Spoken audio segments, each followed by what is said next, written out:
ప్రపంచవ్యాప్తంగా తిరుమల ఎంతో గొప్ప పుణ్యక్షేత్రంగా విరాజిల్లుతోంది. తిరుమలకు ప్రపంచం నలుమూలల నుంచి భక్తులు మొక్కులు చెల్లించుకుంటారు. తిరుమల కొండలకు ఆ స్థలానికి ఎంతో ప్రాముఖ్యత ఉందని పురాణాలు చెబుతున్నాయి.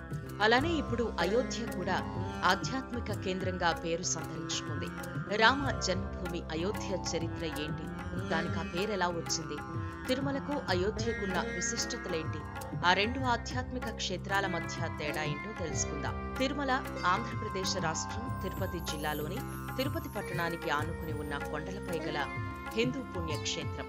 ఇక్కడ గల వెంకటేశ్వర ఆలయం ఒక హిందూ ఆలయం. ఈ ఆలయం విష్ణువు రూపమైన వెంకటేశ్వరుడికి అంకితం చేయబడింది. కలియుగ కాలంలో పరీక్షలు, కష్టాల నుండి మానవాళిని రక్షించడానికి భగవంతుడు ఇక్కడ స్వయంగా వెలిశాడని నమ్ముతారు. ఈ ఆలయాన్ని ఆంధ్రప్రదేశ్ ప్రభుత్వ ప్రత్యక్ష నియంత్రణలో ఉన్న తిరుమల తిరుపతి దేవస్థానం టీటీడీ నిర్వహిస్తోంది. తిరుమల కొండలు శేషాచల కొండల పరిధిలో భాగం. ఈ కొండలు సముద్ర మట్టానికి పైన 853 మీటర్ల ఎత్తులో ఉన్నాయి. కొండల శ్రేణిలో గల 7 శిఖరాలు ఆదిశేషుని 7 తలలను సూచిస్తాయి. ఈ ఆలయం పవిత్ర జలాశయమైన శ్రీ స్వామి పుష్కరిణి దక్షిణ ఒడ్డున 7వ శిఖరం వెంకటాద్రిపై ఉంది. అందువల్ల ఈ ఆలయాన్ని 7 కొండల ఆలయం అని కూడా పిలుస్తారు. తిరుమల తిరుపతిలో మొదటి ఆలయాన్ని పురాతన తోండై మండలం తమిళ పాలకుడు తొండమాన్ సాషా 8వ శతాబ్దంలో గాలిగోపురం ప్రాకారాన్ని నిర్మించాడని చెబుతారు.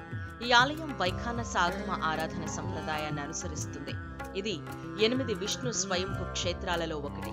ఇది 108 దివ్య దేశాలలో చివరి భూ సంబంధమైన దివ్య దేశంగా 106 స్థానంలో ఉంది. ఆలయ ప్రాంగణంలో యాత్రికుల రద్దీని నిర్వహించడానికి 2 ఆధునిక వేచి ఉండే భవనాలున్నాయి. ఇక్కడ యాత్రికులకు ఉచిత భోజనం కోసం తరిగొండ వెంగమాంబ అన్నప్రసాద భవనం, తలనీలాలు సమర్పించు భవనాలు, అనేక యాత్రికుల బస స్థలాలు ఉన్నాయి. అతి పురాతన హిందూ నగరాలలో అయోధ్య ఒకటి. రామాయణంలో ఈ నగర వైశాల్యం 250 చదరపు కిలోమీటర్లుగా వర్ణించబడింది. కోసల రాజ్యానికి రాజధాని అయోధ్య గంగానదీ తీరంలో సరయూ నది కుడివైపున ఉంది. అయోధ్యను రాజధానిగా చేసుకుని సూర్యవంశ రాజైన ఇక్ష్వాకు కోసల రాజ్యాన్ని పరిపాలించారు.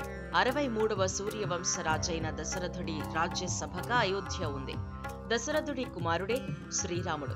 వాల్మీకి విరచితమైన రామాయణ మహాకావ్యం మొదటి అధ్యయనాలలో అయోధ్యను మహోన్నతంగా వర్ణించాడు. అంతేకాక కోసల సామ్రాజ్య వైభవం, రాజ్యంలోని ప్రజలు అనుసరిస్తున్న ధర్మం, వారి సంపద, ప్రజల విశ్వసనీయత గురించిన గొప్ప వర్ణన ఉంది.